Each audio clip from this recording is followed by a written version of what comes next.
Voir les images de cette légende en Argentine, mais dans le monde entier. Parlez-nous, Cédric, peut-être voilà, de sa technique sportive. Il était d'une petite taille, hein, ça ne l'a jamais gêné finalement à être un très bon dribbleur, à être un buteur génial, comme vous le disiez. Oui, effectivement, c'était, son gabarit, il était plutôt petit, mais souvent, il mesurait 1,65 m pour être précis, mais souvent les joueurs de petite taille ne sont pas forcément dans le jeu aérien, mais au sol, lorsqu'il s'agit, eh bien, de faire des changements de direction très rapides ou de faire des sprints, ils sont capables d'être bien plus rapides et bien plus déroutants que des joueurs plus forts physiquement.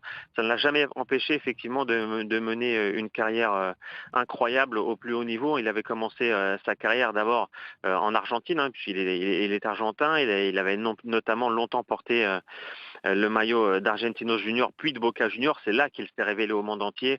Boca Junior également, hein, l'un des plus grands clubs argentins et qui lui aussi va sûrement rendre hommage pendant très longtemps à Diego Maradona. Et c'est sous le maillot de Boca Junior donc qu'il s'est révélé au football mondial. C'est là ensuite qu'il a rejoint l'Europe, Barcelone, Naples. Et après quasiment 7 ans à Naples, il a rejoint le FC Séville et il est rentré en Argentine finir sa carrière. Il a Donc terminé voilà, sa carrière en tant qu'entraîneur finalement.